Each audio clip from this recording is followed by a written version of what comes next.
বন্ধুরা আশা করি সবাই ভালো আছেন। চোরদের নিয়ে আমরা অলরেডি 4টা ভিডিও দেখেছি আর এইটা হচ্ছে তার 5 নম্বর পর্ব, স্মার্ট ওমেন থিপ পার্ট 2। আগের ভিডিও সেটটা আপনারা খুব পছন্দ করেছেন। তাদের চুরির স্টাইল কি ভয়ঙ্কর ছিল তাই না? দেখে মনে হবে চোরদের মাথায় এত বুদ্ধি কিভাবে আসে আর তাদের কাছ থেকে কিভাবে সাবধান থাকতে হয় সেটাও দেখেছি 4টা ভিডিওতে। এই ভিডিওটি যারা দেখেছেন তারা নিশ্চয়ই দেখেছেন ভিড়ের মধ্যে পেছনের ব্যাগ থেকে কিভাবে ব্যাগের চেইন খুলে চুরি করে। আর আমি সেখানে বলেছিলাম ব্যাগের মধ্যে দামি জিনিস থাকলে ভিড়ের মধ্যে দিয়ে যাওয়ার সময় ব্যাগ এভাবে সামনে রাখবেন। আর ঠিক এইভাবে আরো একটা ইন্ডিয়ান ইউটিউবারের ব্যাগ থেকে 1 লাখ টাকা ও 3টা এটিএম কার্ড চুরি হয়। তার ভিউ দেখলে বুঝতে পারবেন সে অনেক বড় একজন ইউটিউবার। সে কলকাতার রাস্তায় ব্লগ ভিডিও রেকর্ড করছিল। এক সময় 2-3টা ছেলে তার সাথে সাক্ষাৎ করতে আসে আর পেছন থেকে একজন ব্যাগের চেইন খুলে 1 লাখ টাকা ও 3টা এটিএম কার্ড সহ চুরি করে নিয়ে যায়। একটু পর টের পায় তার ব্যাগের চেইন খোলা, তারপর সে ব্যাগটি এভাবে সামনে নেয়। আমি কিন্তু সেই ভিডিওতে বলেছিলাম ভিড়ের মধ্যে এইভাবে সামনে ব্যাগ রাখতে। আপনারা ভিড়ের মধ্যে দিয়ে যাওয়ার সময় সাবধান থাকবেন। কথায় আছে না, সাবধানের মান নেই। সো দেখতে থাকেন আর এনজয় করতে থাকেন। শিওর শেষ পর্যন্ত দেখলে আরো বেশি মজা পাবেন। আর হ্যাঁ বন্ধুরা, দেখতে দেখতে আজ 860 জন সাবস্ক্রাইবারের বিশাল এক পরিবার হয়ে গেছে আমাদের বঙ্গবলিত পরিবারে। আর এটা সম্ভব হয়েছে আপনাদের সাপোর্ট আর ভালোবাসার জন্যই। 1000 সাবস্ক্রাইবারের পরিবার হতে আর মাত্র 140 জন প্রয়োজন। আশা করি আপনিও সাবস্ক্রাইব করে আমাদের বঙ্গবলিত পরিবারের একজন প্রিয় সদস্য হয়ে যাবেন। So welcome to our family in বঙ্গবলিত। এই ভিডিওটার নাম স্মার্ট ওমেন থিপ বা চালাক মহিলা চোর রাখার কারণ এই ফুটেজটা দেখলেই বুঝতে পারবেন। এই ভদ্র মহিলাকে দেখেন, সে ভিড়ের মাঝে ঢোকার আগেই ডান পাশের মহিলার ব্যাগের চেইন খুলে দিয়েই ভিতরে ঢুকে যায়। চারপাশে শব্দ আর ভাইব্রেশন থাকার কারণে ব্যাগের মালিক টের পায় না। আর এই চোর মহিলার ভাব দেখলে মনে হবে না জানি কি না কি ব্যাপার। এদিক ওদিক দেখে সুযোগ বুঝে ব্যাগের সাথে ঘেঁষাঘেঁষি করতে থাকে আর হাত ঢুকে দিয়ে ব্যাগ থেকে পার্স ব্যাগটা বের করে নিয়ে অন্য হাতে রাখে। তবে এখানে আরো একটা বড় ট্রিক্স হচ্ছে, চোর মহিলা ততক্ষণ পর্যন্ত অপেক্ষা করছিল যতক্ষণ না দোকানদার একটা প্রোডাক্ট তাকে দেয় আর প্রোডাক্ট নেওয়ার বাহানায় যেন ঘুরে পার্সটা তার ব্যাগে ঢুকাতে পারে। দেখেন এমনি কি আর তাকে চালাক মহিলা চোরের লিস্টে রাখা হয়েছে? এ তো গেল আড়াল থেকে চুরি করা। এবারের ভদ্র মহিলা তো দোকানদারকে সামনে রেখে ভেলকি লাগিয়ে চুরি করে। দেখতে থাকেন কি হয় এখানে। এই মহিলা একটা ড্রেস নিয়ে দোকানদারকে একটা বড় নোট দেয় ইচ্ছে করেই, যেন দোকানদার বাকি টাকা ফেরত দেয়। দোকানদার টাকা গুনে মহিলার হাতে দিয়ে দেয়। দেখেছেন খপ করে সেখান থেকে একটা নোট নিয়ে লুকিয়ে ফেলে। আবার উল্টো টাকা গুনে দোকানদারকে বলে টাকা কম আছে।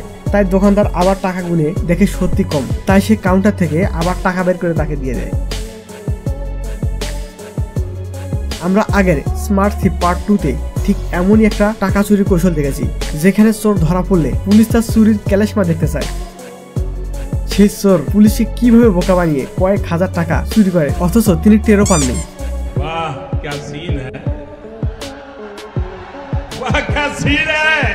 মহিলারা চোর বাটপার ও ইফটিজিং এর হাত থেকে বাঁচতে যে পেপার স্প্রে ব্যবহার করে সেই পেপার স্প্রে দিয়েই চুরি করার কৌশল বের করে ফেলে কিছু মহিলা চোর। এই পেপার স্প্রে কারোর চোখে গেলে প্রচন্ড জ্বালাপড়া করবে অথবা অজ্ঞান হয়ে যাবে। এই ভদ্র মহিলা এই কৌশল কাজে লাগিয়ে চুরি করে।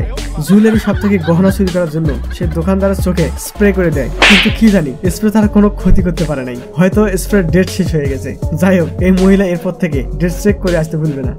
যেহেতু স্মার্ট মহিলা চোরদের কথাই বলা হচ্ছে, তাদের তো চুরি একটু আলাদা হবেই অন্য চোরদের থেকে। এদের চুরি করার স্টাইল একটু ইউনিক হবে, তবেই তো দেখে মজা হয় তাই না? চুরি যখন করবেই তবে সেটা স্মার্টলি করতে হবে। এমন বড় বড় চোরদের টার্গেট বড় তো হবেই। এক চুরিতেই যেন 1 বছর বসে খাওয়া যায়। ঠিক এমনই এক স্মার্ট মহিলা চোরকে এবার পেয়েছি। এক মহিলাকে দেখা যায় সে একটা বাচ্চাকে নিয়ে একটি জুয়েলারি শপে ঢুকে পড়ে। সাথে একটা ব্যাগও ছিল। আসলে এই ব্যাগটাই হচ্ছে তার জাদুর বাক্স। যে বাচ্চাটা তার সাথে ছিল আমি শিওর সেটা তার নিজের বাচ্চা না, যাতে দোকানদার এক প্রকার ইমোশনাল সিচুয়েশনে রাখতে পারে আর সম্পূর্ণ সন্দেহ মুক্ত থাকতে পারে। বাচ্চাকে এক সময় নিচে ছেড়ে দেয়। সে দোকানদারকে সবচেয়ে বড় আর দামি গহনাগুলো দেখাতে বলে। দোকানদার বেরো করে দেয়। মহিলা গহনা দেখার ভান করে। এদিকে বাচ্চাকে ধরতে গিয়ে তার ব্যাগ থেকে নকল একটা হার বের করে রেডি করে রাখে। তারপর এবার চেয়ারে বসে নকল হারটা বের করে নেয়। আসল হারটা খুলে নিচে রেখে নকল হারটা আসল হারের জায়গায় রেখে দেয়। আর দোকানদার সাহেব অন্যদিকের হিসাব নিয়ে পড়ে আছে। এই চোর মহিলাকে ভদ্র মহিলা মনে করে।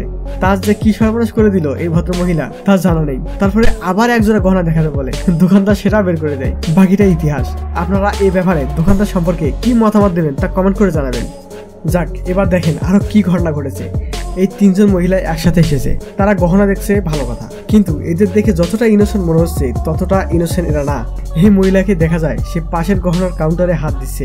দোকানে যারা ছিল তাদের শব্দে হঠাৎ হাতটা ফিরিয়ে নেয়। তারপর আবার একটু ভান ধরা যে তারা আসলে গহনা কিনতে এসেছে, তাই বলে কি এরা চুরি না করে যাবে।